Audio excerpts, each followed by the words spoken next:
Terima kasih. Selamat pagi kepada semua. Ahli-ahli Riksdag yang dihormati dan terkemuka, tuan-tuan dan puan-puan yang hadir. Saya berdiri di hadapan Anda hari ini bukan untuk bercakap tentang abstraksi politik atau kesopanan diplomatik.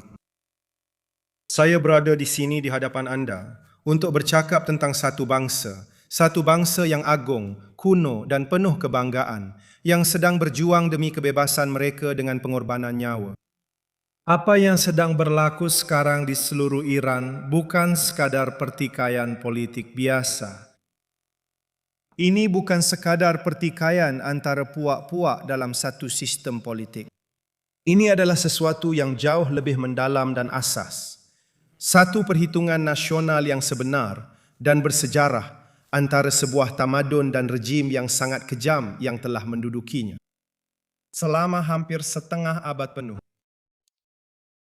Sejak saat penubuhannya, Republik Islam tidak pernah bertindak seperti sebuah negara biasa di antara negara-negara lain. Ia telah beroperasi sebagai satu usaha revolusioner, mengekspor ketidakstabilan serantau melalui sekutunya, menggugat kedaulatan jiran-jirannya, dan menyemarakkan konflik. Dari Baghdad ke Beirut, dari sana ke Damsyik, dan meneruskan cita-cita nuklearnya di bawah kabus penafian yang tebal. Ia tidak mencari tempat dalam komuniti negara-negara. Dia secara aktif cuba menggugat kestabilan sepenuhnya komuniti itu. Namun, sesuatu yang tidak dapat dipulihkan telah berubah di dalam Iran pada saat ini. Pertempuran di negara saya hari ini bukanlah antara reformis dan golongan garis keras, antara penjajahan dan pembebasan. Ia adalah pertempuran untuk jiwa sebuah negara. Apa yang kita saksikan bukanlah satu gerakan protes sementara. Ia adalah satu pemberontakan generasi, kebangkitan paling mendalam di Iran sejak 1979. Menggabungkan pekerja dan pelajar, wanita dan golongan minoriti, pelbagai profesional bebas dan sastrawan, serta penyair terkenal. Dan ia malah elemen dalam aparatus birokrasi negara itu sendiri. Bersama-sama, mereka telah memberikan keputusan muktamad mereka.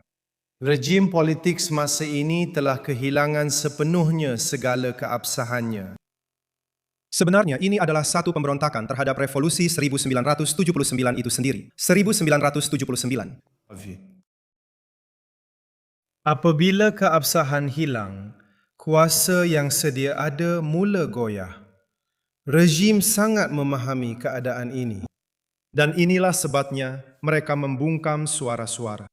Mereka memutuskan sambungan internet dan menghalalkan senjata mereka kepada rakyat yang langsung tidak bersenjata. Dan harganya sangat dahsyat. Satu harga yang menuntut Dewan yang mulia ini menjadi saksi. Lelaki dan wanita sedang dibunuh beramai-ramai di jalanan dan di rumah mereka. Lebih daripada 40,000 rakyat Iran telah dibunuh dalam masa seminggu sahaja. Ejen-ejen rejim telah memburu penunjuk perasaan yang cedera di hospital dan mengeksekusi mereka tanpa belas kasihan. Mayat-mayat telah dikutip menggunakan lori sampah. Keluarga-keluarga terpaksa mencari di antara barisan beg mayat berisi mayat yang tidak dikenal pasti. 40,000? Angka itu hampir terlalu besar untuk difahami, sangat abstrak. Ini membolehkan ramai di luar sana melihatnya hanya sebagai satu statistik. Jadi biar saya ceritakan beberapa nama dan kisah mereka.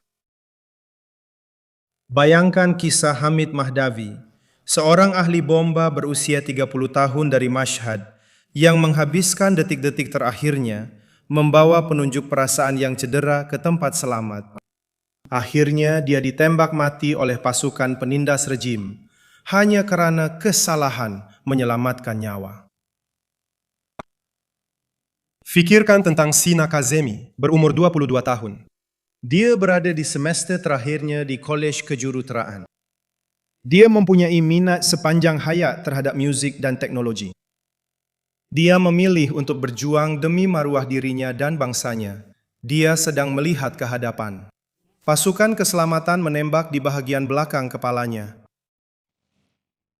Di Butcher, jururawat Mansur Haidari dan suaminya, Profesor Behrus Mansur, telah ditembak mati bersebelahan ketika mereka sedang melakukan protes secara aman.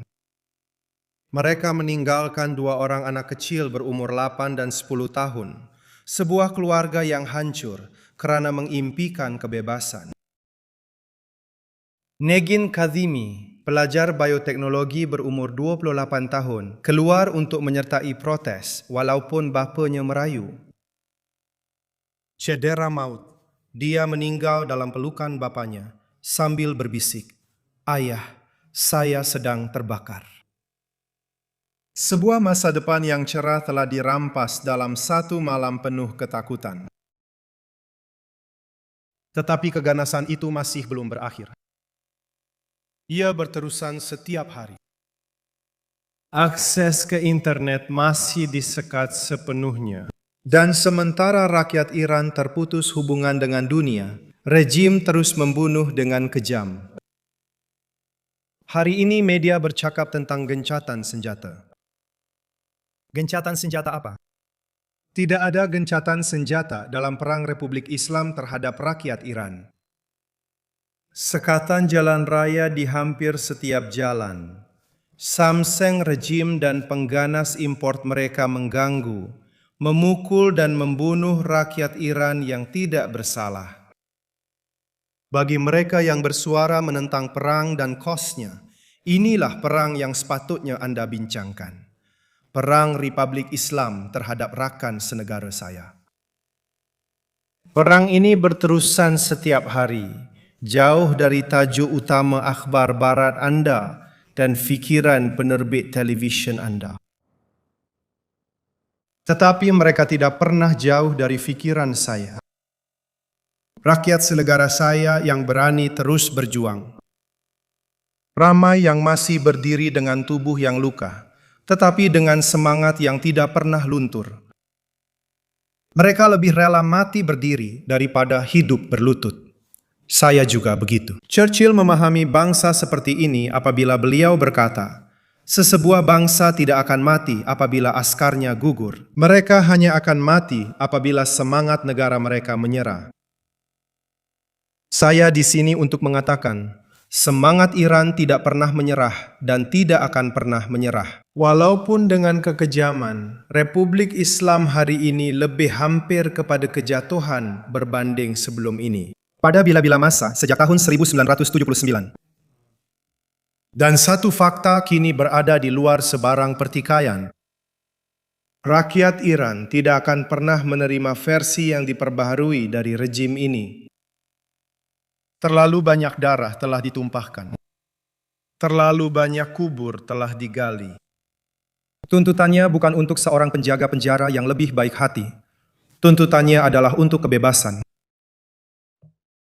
Ada dimensi ketenteraan dalam peristiwa ini yang Dewan ini perhatikan dengan teliti, dan saya tidak akan berpura-pura sebaliknya.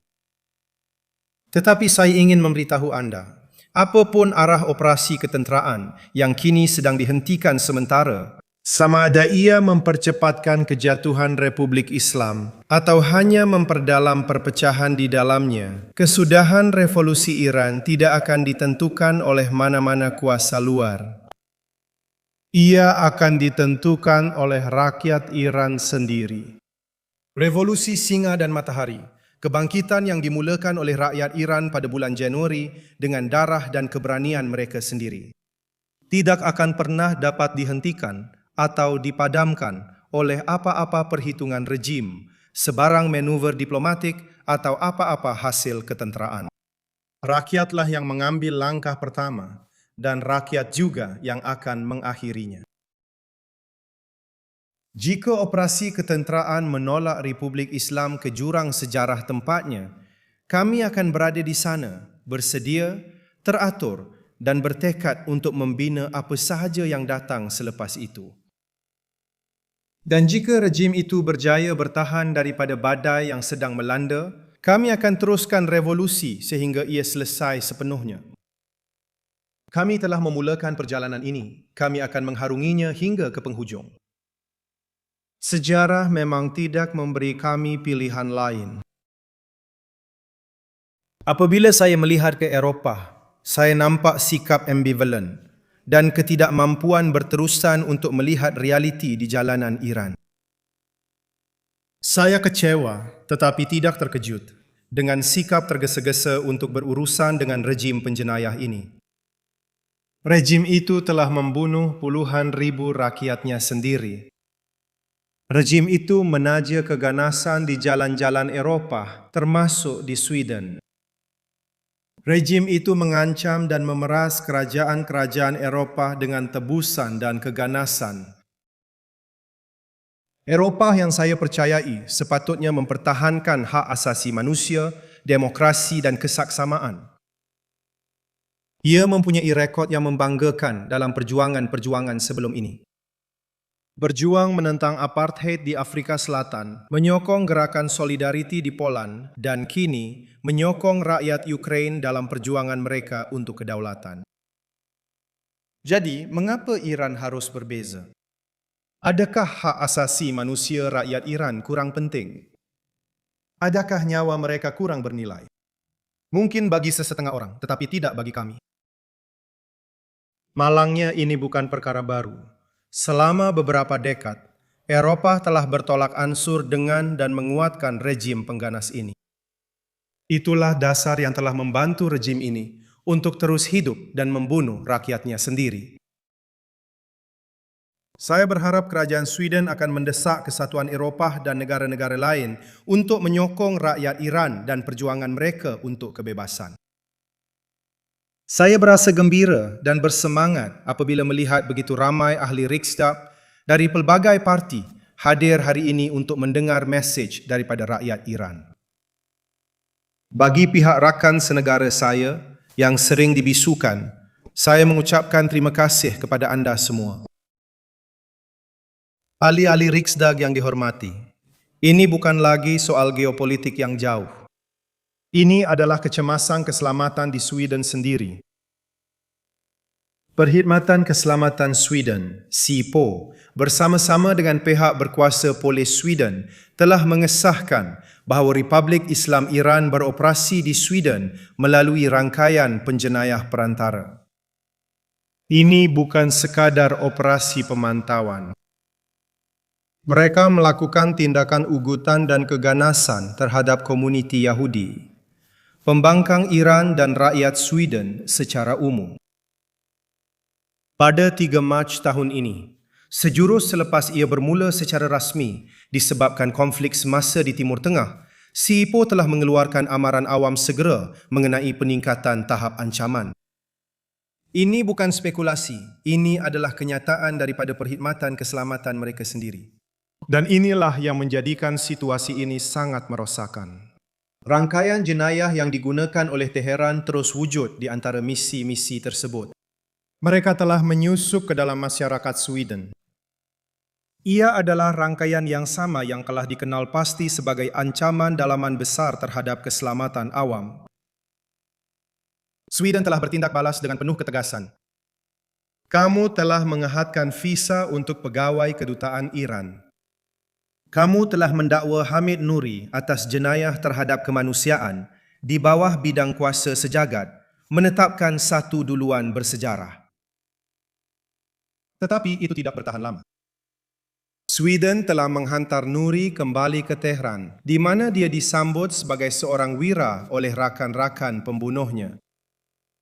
Sementara dia boleh pulang untuk membanggakan jenayahnya di televisyen kerajaan, Dr. Ahmad Reza Jalili terpaksa terus menderita di bilik-bilik penyeksaan rejim. Sudah 10 tahun sejak dia dibawa pergi dan dia masih lagi menjadi tawanan. Keputusan seperti ini menggalakkan rejim untuk mengambil lebih ramai tebusan, melakukan jenayah dan mencabar seluruh dunia dengan lebih agresif. Seorang senator Perancis memberitahu saya beberapa bulan lalu Kerajaan kita telah menjadi tebusan kepada tebusan kita sendiri. Tetapi kerajaan masih mempunyai pilihan penuh, sama ada untuk tunduk atau tidak kepada ugutan ini. Václav Havel pernah berkata, satu-satunya keselamatan yang sebenar di dunia ini ialah keselamatan yang berakar pada kebenaran. Hakikatnya ialah, selagi rejim itu terus memegang kuasa, Sweden dan dunia bebas tidak akan pernah benar-benar selamat. Mengapa Sweden menyertai NATO? Disebabkan oleh peperangan pencerobohan Putin terhadap Ukraine. Keputusan itu adalah betul dan perlu. Jangan kita lupa bahawa Republik Islam bukanlah penonton dalam perang Rusia. Teheran telah membekalkan drone dan teknologi peluru berpandu kepada Moskow. Senjata yang dibuat di Iran telah melanda bandar-bandar Ukraine.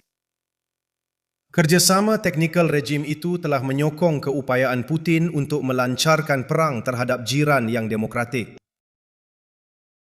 Seperti yang saya dan Presiden Zelensky bincangkan dan tegaskan bersama, ancaman Rusia terhadap Eropah dan ancaman Republik Islam terhadap Eropah bukanlah dua masalah yang berasingan. Ia adalah dua manifestasi daripada satu cabaran yang sama. Sekarang, Sweden kini menjadi sebahagian daripada pertahanan kolektif NATO. Tetapi pertahanan kolektif bukan sahaja bersifat ketenteraan. Ia juga bersifat politik, ekonomi dan moral. Ia memerlukan negara-negara demokratik mengiktiraf ancaman secara keseluruhan dan juga mengiktiraf sokongan Republik Islam terhadap pencerobohan Rusia sebagai kebimbangan keselamatan langsung sebagaimana hakikatnya. Sekarang izinkan saya bercakap bukan tentang ancaman semasa, tetapi tentang kemungkinan pada masa hadapan. Hubungan antara Sweden dan Iran mempunyai akar yang mendalam. Pada dekad-dekad awal abad ke-20, pakar dan syarikat dari Sweden membina hubungan yang kukuh dengan Iran. Semasa sambutan 2,500 tahun tamadun Iran di Persepolis, Sweden diwakili oleh putera dan pewaris tahta ketika itu, Carl Gustaf. Tuanku dan saya duduk bersebelahan dan berbual tentang masa depan negara serta rakyat kita. Masa depan itu, dengan Iran yang demokratik, akan mengubah perkiraan keselamatan seluruh rantau dan Eropah. Ini akan segera membongkar rangkaian proksi yang beroperasi di Sweden. Ini akan mengakhiri diplomasi tebusan yang telah meracuni hubungan dengan negara-negara barat selama beberapa dekad. Akan ada kerjasama dalam bidang perisikan dan dalam kedaulatan undang-undang. Ia akan menghentikan sokongannya kepada mesin perang Rusia. Ia akan menjamin keperluan tenaga Eropah untuk dekad-dekad akan datang. Ia akan muncul sebagai rakan kongsi semula jadi dan strategik, sebuah negara dengan 90 juta penduduk yang mempunyai modal insan yang luar biasa serta sebuah tamadun yang kaya dan penuh warna. Dan keinginan untuk membina semula selepas berdekad-dekad pengurusan pentadbiran yang lemah. Sweden mempunyai semua sebab untuk menjadi sebahagian daripada masa depan itu.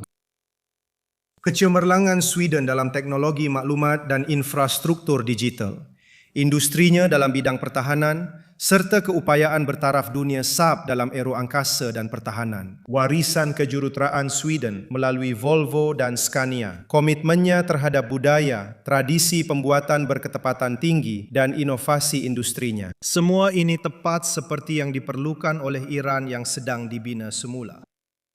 Ini bukanlah amal. Ini adalah satu perkongsian antara pihak yang setara, antara negara-negara dengan kekuatan yang saling melengkapi dan kepentingan yang dikongsi bersama. Nilai-nilai. Pada detik bersejarah ini, ketika rakyat Iran meminta saya untuk membantu memimpin satu peralihan demokrasi, saya menegaskan semula komitmen yang telah saya pegang sepanjang hidup saya, iaitu untuk berkhidmat sebagai seorang tokoh nasional yang menyatukan, bukan berpihak kepada mana-mana parti. Bukan sebagai seorang yang bercita-cita untuk berkuasa, tetapi sebagai pemudah cara kepada kestabilan, perpaduan nasional, dan peralihan yang aman menuju sebuah kerajaan demokratik. Saya bukan satu-satunya yang percaya bahawa perkara ini adalah mungkin. Bersama ahli ekonomi, pakar undang-undang, profesional keselamatan, dan pemimpin masyarakat sivil dari seluruh spektrum politik Iran, kami telah membangunkan rangka kerja peralihan yang terperinci, Projek Kemakmuran Iran, untuk memastikan kesinambungan institusi dan mencegah ketidakstabilan, dan membolehkan pemulihan negara yang cepat selepas berakhirnya rejim. Ada satu rancangan, ada satu jalan, ada satu alternatif yang bertanggung jawab. Malah dalam aparatus negara, perpecahan semakin mendalam. Laporan menunjukkan bahawa anggota Angkatan Tentera dan institusi keselamatan semakin kerap enggan mematuhi arahan untuk terlibat dalam keganasan terhadap orang awam. Ramai yang secara diam-diam telah menunjukkan di mana kesetiaan sebenar mereka kepada negara, bukan kepada mereka yang menindasnya. Apabila peluang itu tiba, saya yakin mereka akan bertindak. Sebenarnya, tiada kerajaan yang mampu bertahan apabila institusi-institusinya sendiri tidak lagi sanggup melaksanakan penindasan. Kita semakin hampir kepada detik itu. Izinkan saya mengakhiri ahli-ahli terhormat Riksdag dengan apa yang saya percaya sebagai kebenaran paling mudah dan penting dalam ucapan ini. Rakyat Iran tidak meminta Anda semua untuk berjuang demi revolusi mereka. Mereka sudah mempertaruhkan nyawa mereka sendiri untuk melakukannya, dengan keberanian yang sepatutnya membuat kita semua berasa kerdil. Mereka hanya meminta sesuatu yang jauh lebih sederhana. Jangan memberi legitimasi kepada mereka yang menindas mereka.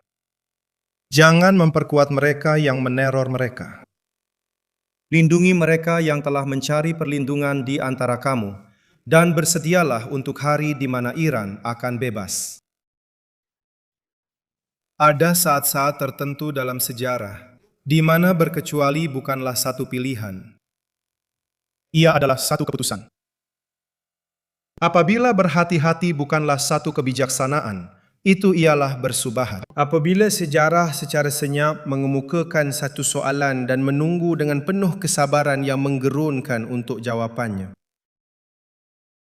Churchill menghadapi detik itu pada tahun 1940. Václav Havel menghadapinya pada tahun 1989. Zelensky menghadapinya hari ini. Dan dengan cara mereka sendiri yang berani, walaupun tanpa pesawat, tanpa tentera, tanpa sebarang kekebalan diplomatik, rakyat Iran sedang menghadapi segala penindasan ini di setiap jalan, di setiap sel penjara dan di setiap kubur tanpa nama. Rakyat Iran sudah pun memberi jawapan. Mereka telah memberi jawapan di jalanan dan di dalam penjara mereka. Mereka telah memberi jawapan dengan nyawa mereka. Mereka memilih kebebasan. Sejarah kini mengajukan satu soalan asas dan sangat mudah kepada dunia demokratik, terutamanya kepada negara-negara di Eropah. Adakah anda akan berdiri bersama rakyat yang bebas, atau anda akan memilih untuk berkompromi dengan mereka yang menindas? Generasi akan datang tidak akan membaca kenyataan anda. Mereka akan menilai tindakan anda. Mereka tidak akan bertanya apa yang anda katakan, tetapi apa yang anda lakukan dan apa yang anda enggan lakukan ketika ia benar-benar penting. Dan dalam masa terdekat, dan saya katakan ini bukan sekadar perasaan, tetapi sebagai keyakinan strategik. Apabila Iran akhirnya bebas, apabila rakyatnya kembali berada di antara negara-negara bebas di dunia, apabila anak-anak mereka mewarisi sebuah negara yang sepenuhnya milik mereka, tanpa rasa takut, kita semua akan tahu bahawa itulah detik agung yang sebenar. Apabila sejarah berubah, tepat pada saat satu bangsa yang agung menolak untuk tunduk, pada saat negara-negara bebas memilih untuk tidak memalingkan pandangan mereka, Biarlah tercatat untuk selama-lamanya bahawa apabila hari bersejarah itu tiba, Sweden benar-benar bersedia sepenuhnya. Apabila rakyat Iran bangkit demi kebebasan, Sweden berdiri di sisi mereka. Terima kasih.